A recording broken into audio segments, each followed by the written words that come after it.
All right, Jonathan, do we have everyone in as far as you can tell? Everyone who was in the lobby is in, yes. All right, well, then let's get this started. Good morning, everyone. I am Reverend Chad Snyder. Welcome to this experiment in online church, which is calling me back to the days of the pandemic, which is the last time I led a service this way.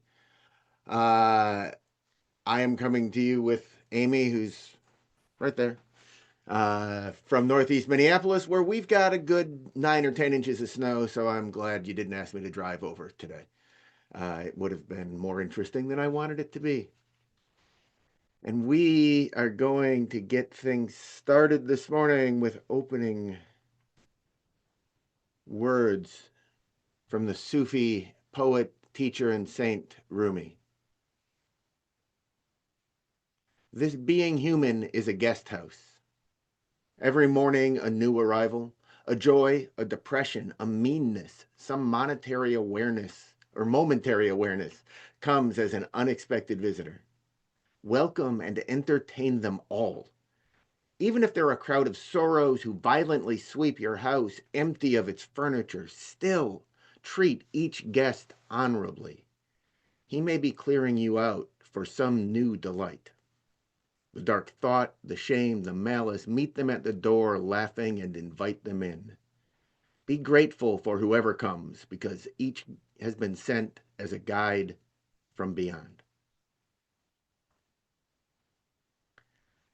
And now we will light a chalice here in Northeast Minneapolis. If you happen to have a chalice at home, feel free to light it. As we do at our church often, if you want to type into the chat where you are as you light your chalice, please go ahead and do that. And our words for the chalice lighting are by Reverend Julianne Lepp. We seek our place in the world and the answers to our heart's deep questions. As we seek, may our hearts be open to unexpected answers. May the light of our chalice remind us that this is a community of warmth, of wisdom, and welcoming of multiple truths. I'm flipping between script places here, so I can't always see what's going on the screen there. But now it's your practice to greet one another, which is easier to do in person. We're going to do it as a bit of a cacophony here. So please go ahead, unmute yourself briefly, and just say hello, or do it in the chat. Chat is actually less loud. But go ahead. If you've already muted, say hello. Let's greet everyone here this morning who has come together. Hi, everybody. Hello. Morning. Good morning. Morning. You're watching with our grand dog. Hello, puppy. Came to the door this morning and barked, so I think it must be noisy down there with the kids. I bet.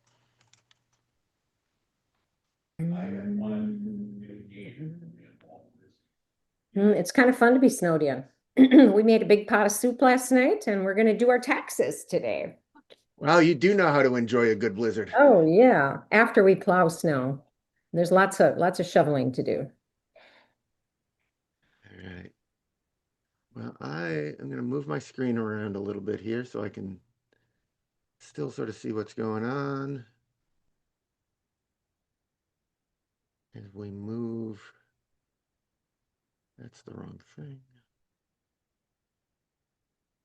I'm clearly out of practice. So let us move into the time of joys and sorrows. Turns out my words to open this are from another Sufi poet, Hafiz, who wrote that what we speak becomes the house we live in. If you have a joy or a sorrow that you would like to share here today in this community, please go ahead. You can either type it in the chat and I will share it out loud, or go ahead and put your hand up and we'll try to do this sort of, although I can't see everyone. So maybe just go ahead and unmute. There aren't that many of us, and jump in. Are there joys and sorrows to share in the community today?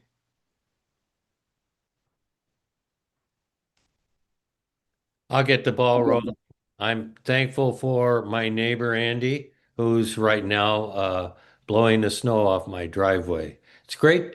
It's better than doing it yourself to have a neighbor help you out. So that's very joyful. It is a moment of pleasure when I look out my front window and see the sidewalk's been done by one of my neighbors. I have a sorrow. I lost my oldest cat, Binky, Oh. on February 16th. And I'm dealing not only with my own grief, but the grief of my other cats that are left. Each are acting in a different way. One of them is very clingy. One just wanders around and yowls her head off. And then the other one, she was depressed at first, but now she seems to be getting better. And the 1.5-year-old doesn't care. Cats. We've been having a good run of sap out here. So, the boiling was taking place all day yesterday. Looking forward to. What's your temperature there? The temperature here now? 26. Yeah. I mean, the sap was running during the day? Well, when we went to collect it yesterday afternoon, it was encased in ice. It was, the outside of the bucket, inside the bucket, but it was ice and slush. Oh, wow.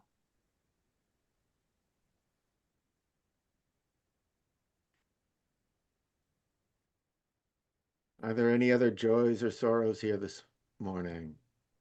We have a message from Nancy Miller on the YouTube side. Says, "Good morning from Ellsworth. It's a joy you are all here." Oh, that's fun. I have kind of a fun one. So we have a lot of kids, as people know, and our second son, Michael, and his wife and 3 of their 4 children were slated to fly to, he's in the National Guard, and through that he gets a lot of flight benefits and whatever. And so they were slated to fly to British Columbia to Whistler to ski with 3 of their children. Flights were canceled. So they hopped in their pickup truck and they are driving to Whistler. So they left Friday and they're not there yet.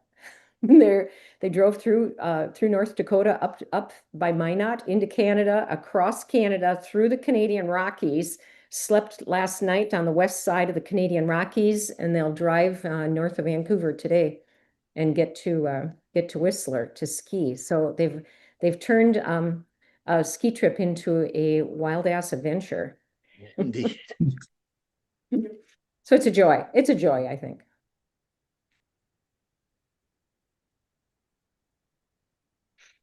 Well, I will add a sorrow. I led a memorial service on Friday. I am the chaplain at a low-income housing building in Minneapolis, and one of the pillars of that community died of cancer in February, and we held a memorial for her.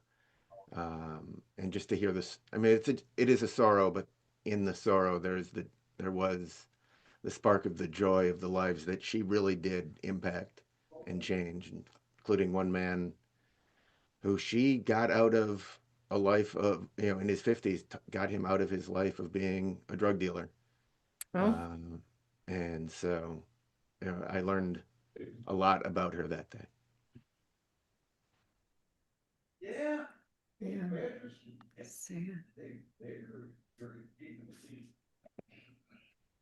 Well, and let us then hold a moment for all of those joys and sorrows that have not been spoken here today, but that have been part of each of our lives, or the lives of the people we know, or the people we do not know. Take a breath. And another.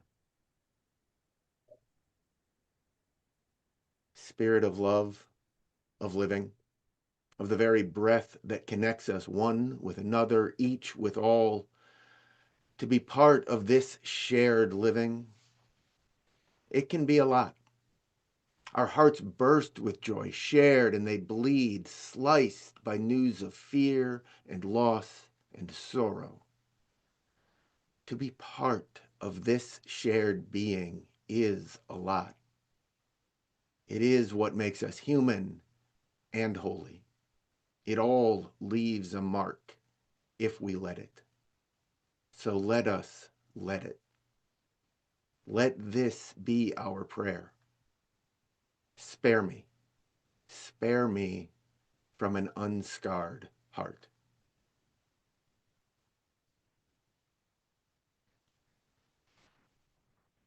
And now Amy is going to read a story.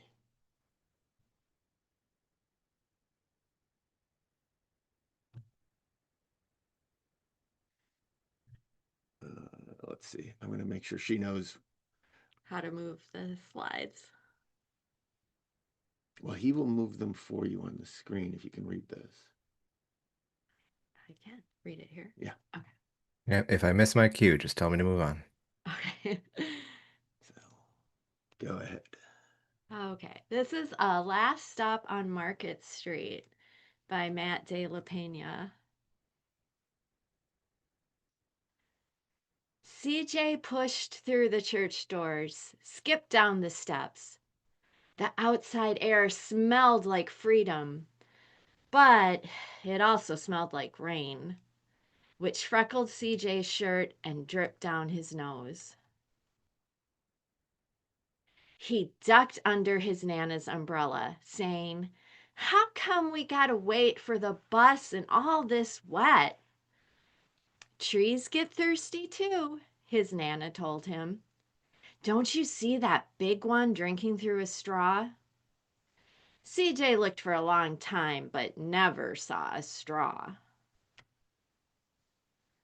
From the bus stop, he watched water pool on flower petals, watched rain patter against the windshield of a nearby car. His friend Colby climbed in, gave CJ a wave, and drove off with his dad. "Nana, how come we don't got a car?" "Boy, what do we need a car for? We got a bus that breathes fire, and old Mr. Dennis, who always has a trick for you." The bus creaked to a stop in front of them. It sighed and sagged, and the doors swung open. "What's that I see?" Mr. Dennis asked. He pulled a coin from behind CJ's ear, placed it in his palm. Nana laughed her deep laugh and pushed CJ along. They sat right up front. The man across the way was tuning a guitar. An old woman with curlers had butterflies in a jar. Nana gave everyone a great big smile and a "good afternoon." She made sure CJ did the same. The bus lurched forward and stopped, lurched forward and stopped. Nana hummed as she knit. "How come we always got to go here after church?" CJ said. "Miguel and Colby never have to go nowhere." "I feel sorry for those boys," she told him. "They'll never get a chance to meet Bobo or the sunglass man. And I hear Trixie got herself a brand new hat."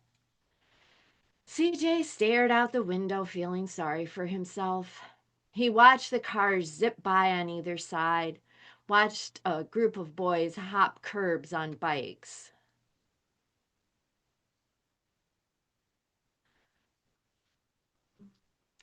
A man climbed aboard with a spotted dog.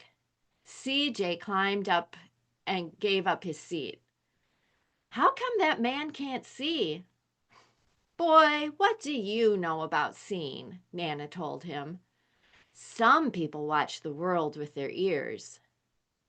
"That's a fact. Their noses, too," the man said, sniffing at the air. "That's a mighty fine perfume you're wearing today, ma'am." Nana squeezed the man's hand and laughed her deep laugh. Two older boys got on next. CJ watched as they moved on by and stood in back. Sure wish I had one of those, he said. Nana set down her knitting. What for? You got the real live thing sitting across from you. Why don't you ask that man if he'll play us a song? CJ didn't have to. The guitar player was already plucking strings and beginning to sing.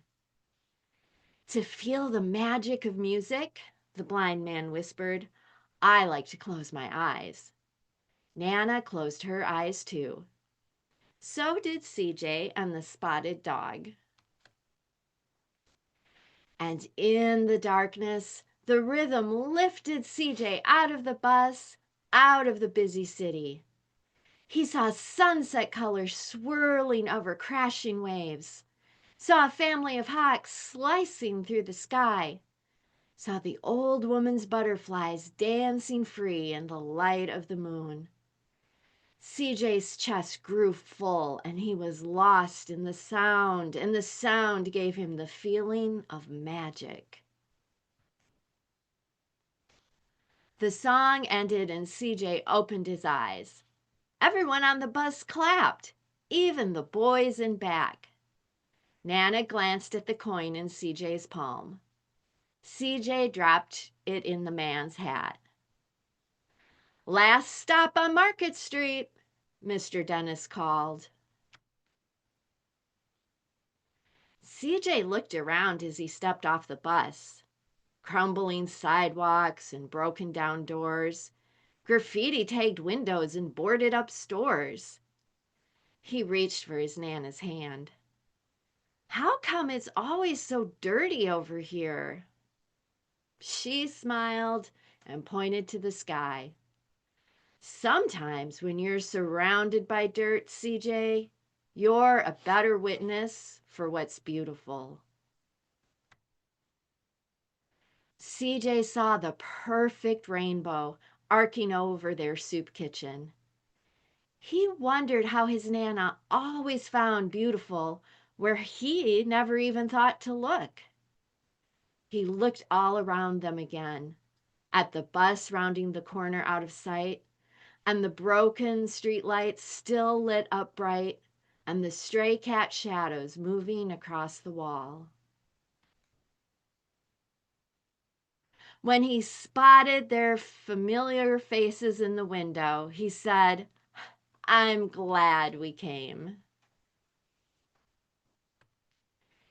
He thought his Nana might laugh her deep laugh, but she didn't. She patted him on the head and told him, Me too, CJ. Now, come on.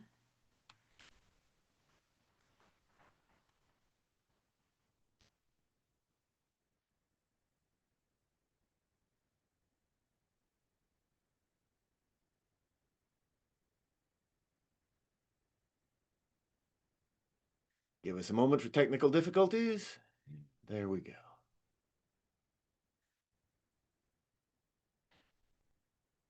And our first reading is from Reverend Nadia Boltz Weber's piece, Here, God, I got you this basket of my candy bars for Lent. The Lent I gave up listening to the radio in my car was surprisingly difficult. I'd be on my way to the gym, several minutes into an NPR story, before realizing I wasn't supposed to be doing that. Then I'd quickly turn it off, hoping Jesus didn't notice.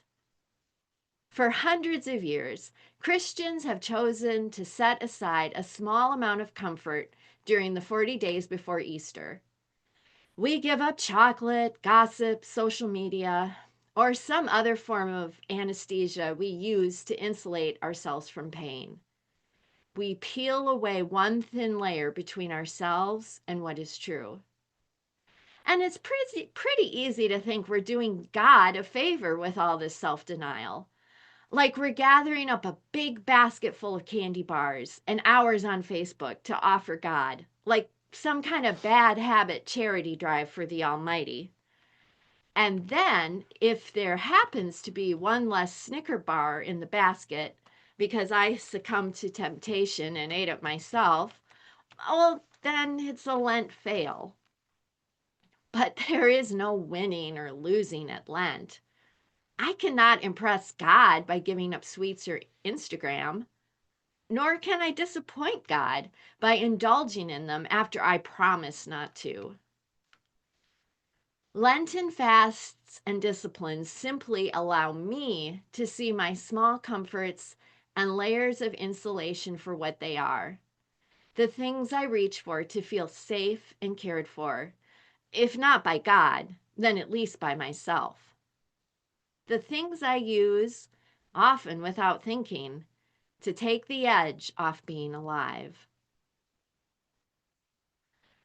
And our second reading comes from humanist writer Tom Flynn, from a post he wrote after learning that a fellow atheist was choosing to practice Lent. Color me dumbfounded. I was alerted to this initiative by a secular humanist who emailed me complaining about atheists going out of their way to bring back religious backwardness. And I can't help but agree. For starters, Lent is one of the most profoundly anti-humanistic features of Christianity. And yes, that is saying something. It's all about reminding ourselves of how depraved and sinful we are and taking on added sacrifices so we can purify ourselves to be worthy of contemplating the wonder of the resurrection 40 days hence. As a secular humanist, I don't believe in sin. I don't believe that people are inherently depraved. We are capable of both good and evil, surely, but not depraved in a way that only makes sense in comparison to a perfect God who, by the way, doesn't exist. Finally, I don't believe there are any external moral balance scales out there in the cosmos which adjust themselves when human beings make arbitrary sacrifices.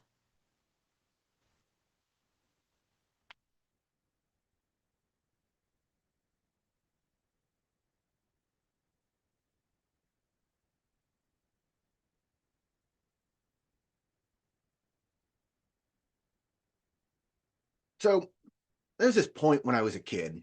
I was, I don't know, 11, 12 years old. And I was pretty sure I had figured this Lent thing out. You see, I grew up Catholic family. And every year, sometime as early as late January, early February, my mom would start asking me and my younger brother some version of, "What are you giving up for Lent?" It was stressful. It was kind of a bummer even. I mean, Christmas and all that getting of cool fun presents was still a lingering memory. I was still playing with the stuff I got. And now I'm supposed to give something up? I mean, come on. Why would Jesus do this to me? Well, I mean, it turns out Jesus didn't do it to me. Lent wasn't his idea. It's a human idea, which makes it kind of more beautiful to me. But I'm going to come back to that. First, let's get back to young Chad figuring out how to game the Lent system. See, Lent, I figured, was about making that deal with God. And the trick was to work out the best, and by which I meant the easiest deal for me. Give up just enough for it to count, but not so much that it changed my life too much, that it inconvenienced me much at all. So giving up broccoli wasn't going to cut it. Same with homework. I'm pretty sure I tried both of those at some point, and I think they both got vetoed by mom. But I could give up root beer. I mean, I liked root beer, but we barely ever had root beer at home. Or maybe I could be nicer to my brother. Nicer didn't require that much effort. I'd already set the bar pretty low. And then I could count down the 40 days until Easter, get my basket of Peeps and jelly beans and other sugary things, swipe a root beer out of my little brother's hand, and not worry about any of it for almost another year. And that worked for a few years. And then when I was 14 or 15, I got really clever. I thought, what if I gave up Lent for Lent? My poor mom. She knew before I did that I was probably going to be a lawyer. But I thought I was being really original, that nobody had ever come up with this idea before. So by the time I graduated from high school, I took that clever originality to what I assumed in all my teenage boy self-confidence was something nobody could possibly have thought of before. I gave up Christianity for Lent. Now, in seriousness, my decision to leave Christianity was a lot more thought out than that, but I still, that Lent, I'm pretty sure, said I'm giving up Christianity for Lent because I thought I was clever. And I didn't really look back. Not for a long time, anyway. Tom Flynn, who wrote our second reading, finishes his post saying, "This secular humanist doesn't give anything up for Lent. I gave up Lent for a reason." And for a while there, for years, I was probably uncomfortably like him, confidently dismissing Lent, kind of condescendingly, as some sort of silly, arbitrary self-sacrifice that it's people trying to balance some sort of cosmic scale to remind themselves that humans are depraved and to purify themselves by not eating chocolate for 40 days in the hope of winning God's favor. It's the type of attitude that you get when you decide you know what somebody else's faith is about, instead of asking them, instead of learning from them. Because that sacrifice, that purification, that depravity, that was never the point of Lent. That's an outsider's definition of somebody else's tradition, one he doesn't want to think about too hard. But Lent isn't a game or a negotiation with God. It isn't about finding ways to self-flagellate, either as much or as little as possible. It's not some version of let's make a deal with God. Really, it's not about God at all. It's about us. It's about who we are, about who we want to be. And most of all, it is about noticing the gap, the ever-present gap between who we are and who we want to be, so that we can contemplate how we might close that gap, if only by a little. Lent is about paying attention, about giving ourselves the time and the space to pay attention in a world that splinters our attention, demands we give it away in so many places, so many directions, makes our attention a commodity. As one writer put it, the values of speed, excess, and productivity may be good for capitalism, but they're bad for spirituality. They make me greedy, self-centered, impatient, and anxious. Lent undercuts this. It says, slow down, and it says it in big, bold, screaming letters. Slow down. Lent says walk in a culture that screams run. Slow down. Pause. Remember the basics. I gave up Lent for a reason, Tom Flynn writes. Yeah, me too. But what if it wasn't actually a very good reason? What if the Christians were on to something when they came up with this idea of an annual reminder to slow down, a tune-up to our attention? See, I mentioned that this Lent thing isn't Jesus's idea. It isn't in the gospel. It's not in the Bible at all. And that, in fact, makes some of the more theologically conservative or traditional Christians as dismissive of the idea of Lent as the atheist Tom Flynn. Kind of imagine they'd all be very surprised to find themselves in that particular bed together. No, Lent was developed over the early years and decades and even centuries of Christianity. The earliest records of the 40-day Lent we have today, well, those show up around the year 300. But before that, we find records of similar rituals, like 40 hours of fasting between Good Friday and Easter, for example.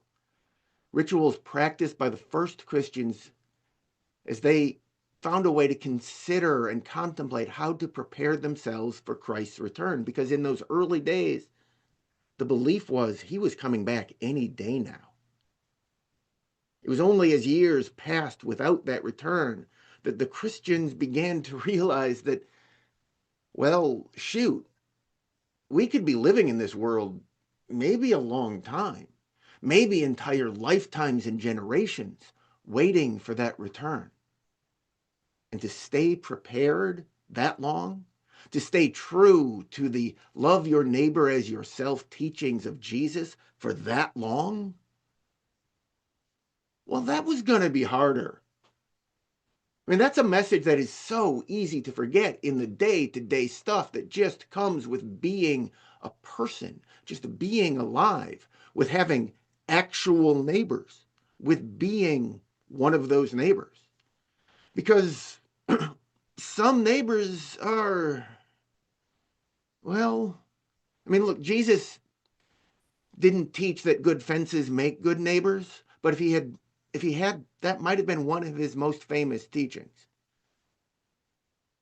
And so, Lent, a scheduled time every year to remind ourselves that the hard lessons are worth revisiting. They are worth our time and attention.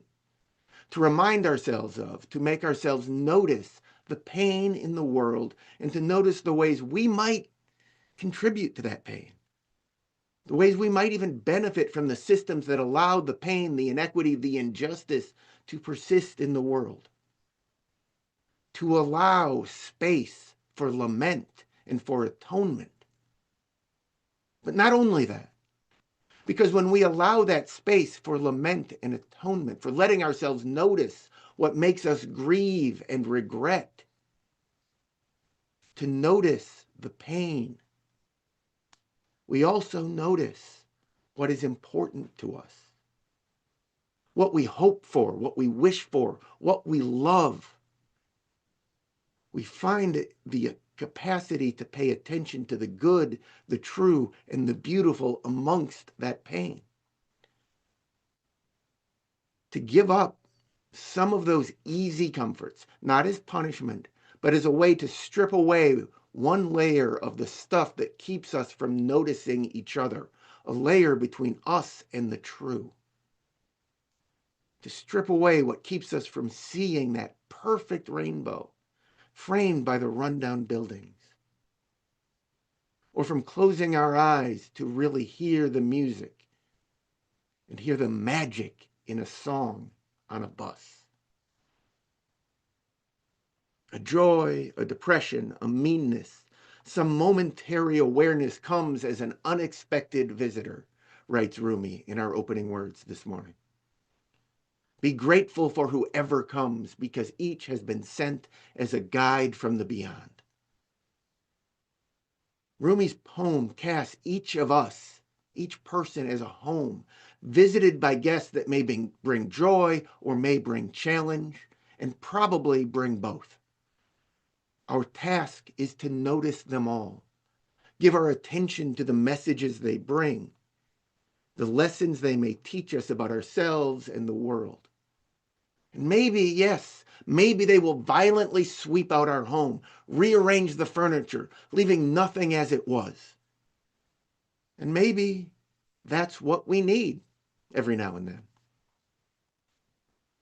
If we don't let these guests in, if we don't make time to greet them, to honor them, then maybe that sweeping out never happens. The Christian theologian N.T. Wright thought of Lent as a chance for what he called a spiritual spring cleaning. And just before the service here this morning, I noticed as I came upstairs, a couple of backpacks and a suitcase just at the top of the stairs that have been there for weeks that I just stopped seeing. They had to be put away, and I was going to get to them. I just stopped noticing them. you probably have something like this in your house too. That thing you meant to put up or clean away, the cobwebs that are just in the corner that you'll get to, and you stop noticing because other things pull our attention away. Well, our spiritual lives can easily become like this, said N.T. Wright. Those cobwebs in the corner, I'll take care of them when I'm not so tired or distracted. But when is that? Well, Lent opens up that time, that space, opens up time and space to ask the question, what is asked of me, of us? And it leaves that space and time open to wait for an answer. Not the answer, maybe, because the singular answer almost certainly doesn't exist. And if it does ever exist, it doesn't exist for long.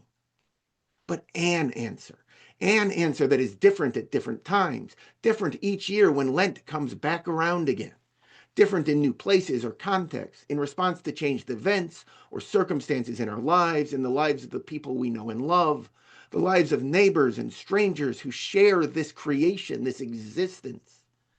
New challenges, new needs, new answers. So maybe that space is on a bus, and the time is the long ride from church to the soup kitchen on a Sunday afternoon when you really want to be riding your bike or playing with friends.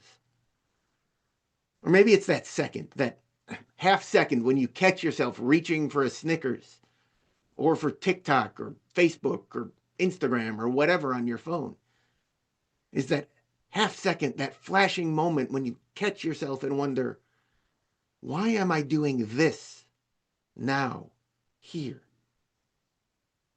Not because the reaching itself is an act of weakness, not because it's breaching a contract we made with the divine, but because, as Nadia Bolz-Weber says, because Lent makes us notice that we are reaching, and that noticing is a chance to pause and wonder. Why? Why do I reach for the thing I've given up? What am I hoping to numb? What feeling am I trying to avoid, to outrun, or to change? What is it that I actually need? And that by reaching instead for this thing in front of me that I want, that I'm ignoring. What is asked of me, of us, of the communities that we share and live in? And how are we answering? Lent recalls times of wilderness and wandering, from newly freed Hebrew slaves' 40 years exile to Jesus' 40 days of temptation in the desert, framing the season as a call out of our safety and our comfort into uncomfortable lands where unexpected paths wait to be revealed. But only if we pay attention, only if we watch for them. So these days, Lent can be an annual reminder to notice the consumerism, the nationalism, the self-sufficient individualistic culture of modernity, and to push back, to let ourselves, even make ourselves wonder why we let that culture keep shaping and harming us, shaping and harming our neighbors, shaping and harming the planet we all share. And so, I wonder, what did I give up when I so cleverly gave up Lent for Lent? Did I make a bad deal? Can I renegotiate? And yeah, I'm pretty sure I can. That's basically what Nadia Bolz-Weber did with her vision of Lent as a basket of candy bars and Facebook time. She changed the terms. In our current war doomscape, she wrote, in our atrocity of the day chaos, I've committed to noticing the good in each day and reporting back. And honestly, it's worked. Now, she doesn't claim it's always easy, You know, the day she met a newborn baby, sure, easy, good, beautiful, happy. But lots of days noticing the good, picking out something beautiful in the debris from the bombings and the detentions and the fires and the anger and the hate and the indifference seems undoable. But we can do it. I heard a story recently on a podcast my wife and I listen to almost every day. The host was at a museum. He only had a little while to see this exhibit about an architect whose name I do not know. And then, to his great dread, he hears the cacophony of a class of young elementary age students. And he thinks, oh my God, they're going to ruin this for me. And he paused and he noticed the kids. And he choked up as he talked about noticing these kids, seeing this display about some unknown architect and leaning in and just saying, this is so cool. He found joy in someone else's joy against the backdrop of his own frustration and fear. And that, beloveds, is the point of Lent. It calls on us to pay enough attention to the world, to each other, to recognize the pain and the loss and the fear and the crying need for loving kindness. All without giving in to despair or resignation, without retreating from the world back into our safe and comfortable spaces, back to our Netflix queues. Because it also calls us to pay enough attention to find in the complicated mix of the breaking and the beautiful that is existence, to find the love and the faith and the hope, the human possibility for something more, something better that was always there, is always there, waiting to be noticed, to be taken in, to be shared and multiplied. That tune hummed distractedly off key by a little girl on her way home from the school bus. The beam of sunlight where the cat naps on a late winter afternoon. To remind ourselves, to remind each other. Oh, yes, there it is. There is this. Not just beauty, of course.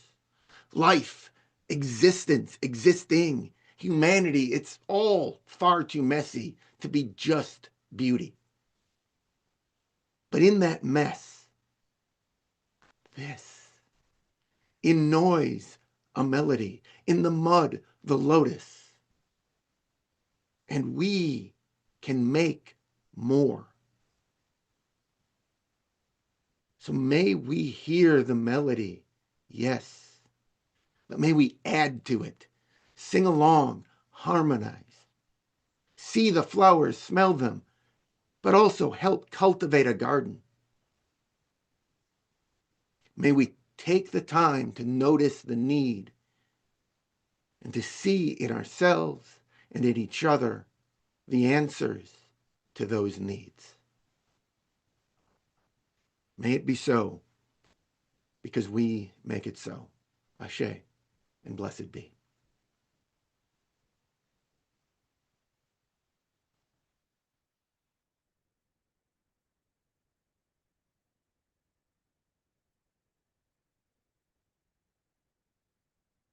And now, I think we skip ahead to announcements.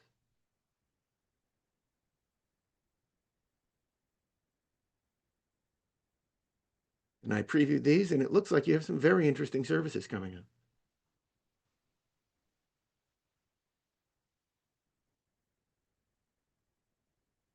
As I recall, and I've only been with y'all once before, but I think you build into your services a chance for questions or thoughts. We have time if anyone would like to jump in.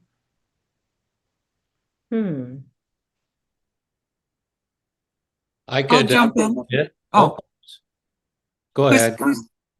My thoughts on Lent. I think of it as a time to remind myself what it's like to be poor, or my thought on what poor is, because there's people that are worse off than me, even in my worst days in my life.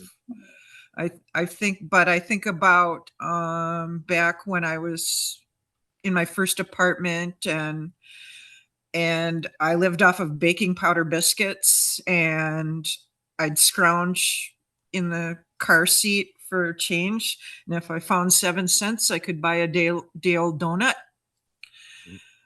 And then I would go across the street to the paper recycling shed, and I would get coupons. And like stores would, back then, stores had kind of coupon wars, and I could get a pound of hamburger for free. And then if that same store was on the other side of town, I could take another coupon and go over there and get another pound of hamburger for free. And I could get a bag of carrots and a bag of potatoes for free. And so, I mean, and I contrast that with yesterday. I made my supplies run before the storm, and I just bought whatever I wanted. Mm-hmm. Although I did buy some ramen, which is pretty cheap. But I also tasty. bought some, pardon me? But tasty. Yeah, it is. It's a comfort food. But I think about that and the times in my life where I've had to really scrimp, and then times like now I'm doing pretty well with the job that I have, and that's what I think about. People need to be reminded what it's like so that they can understand what it's like for others. Yeah. I mean, you're highlighting for me, just reminding me of how much work it is to be poor. Yeah. And people forget that. Mm-hmm. Mm-hmm. Ann and I, this is Don, had the pleasure of spending almost a year in Morocco, a country whose national religion is Islam. And this year in particular, we were reminded that Lent started about the same time as Ramadan. And Ramadan uh, has many of those objectives. I mean, almost all of them that Lent has. I just wrote down a few, but the first one was what Marcia was talking about: identification with the poor.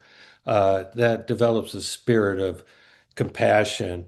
There is a purification aspect to it. I've talked to several educated Moroccans that felt like fasting cleanse their body of poisons.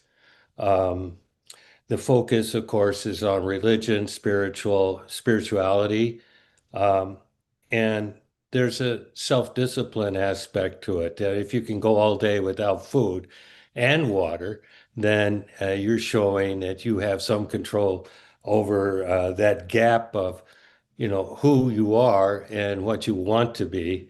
Helps when you have self-discipline like that. But the last thing is community. Everybody does it. So when you do it, you feel like a part of a bigger thing. And that's a big unification aspect of Ramadan. Uh, I, of course, there's some negative aspects to it. I saw at the end of the day, workers going without water in particular just can't be as efficient as they are in the morning. And there's a tiredness that develops. But those aspects of Ramadan, which only goes for 30 days instead of 40 days, still, uh, it's just ironic that right now with the Iranian so-called excursion, we have Israel predominated by the Jewish religion, Iran, Islam, and some people in America representing Christianity, those three religions fighting when when the aspects of their spirituality are pretty much identical. It's a condition of humanity. Sorry, I get a little bit down about that. It is easy to. Sometimes I feel like people are our lowest common denominator.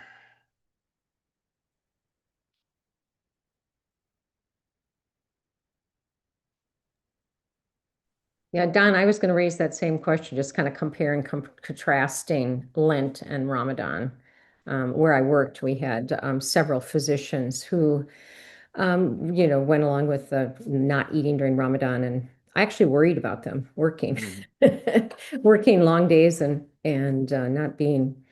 But they were very, very, very dedicated to it, and also made a big deal about the cooking after dark and what was going to be cooked that evening. Yeah. Which you're right. I mean, it did really build community in many ways. I don't know if there's anything in UU that would parallel that. I mean, we could make one. Yeah, That is we the could beauty make of this we could faith make- tradition. But I mean, sometimes there is a resistance to any in some UU communities to anything that looks too much like religion, and I think we lose something if we don't recognize that power of community in Ramadan and even in Lent. I mean, I think the fact that everybody in my Catholic church was doing it as a kid did feed into it, the idea of it. But Ramadan in particular, you've got the community dinners.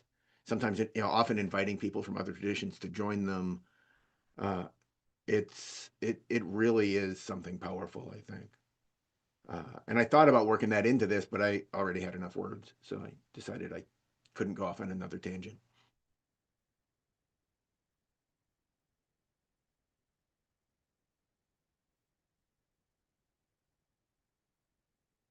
All right. Well, I see the slide popping up. A reminder, you support with your presence and your presence. I am a former finance chair of my own church, so please be sure to support your congregation. I'd like to be able you to be there for lots of people and for me to come back someday.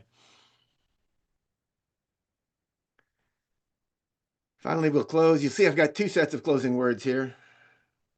I'll use both, in fact. We have a little time. Reverend Nadia Boltz-Weber, who I subscribe to online, in that same piece said this: maybe the point was never to impress God with our little basket of sacrifices, but to notice that grace was here the whole time, waiting beneath the noise, the sugar, the doom, the static, whether we are paying attention or not. And I will give the last word to the Catholic mystic, a man who also practiced Buddhist meditation, Thomas Merton. Take more time, cover less ground.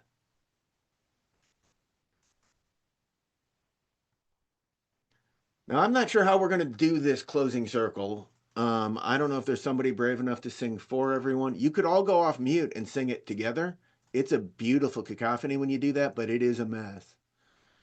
But I don't know it, so I can't lead you. We don't sing it. We just You say it. don't? I thought it was sung. It's just said. Well, That's then a good idea. That's a good idea, though, if you know a tune that it would go to. Well, let me think about that.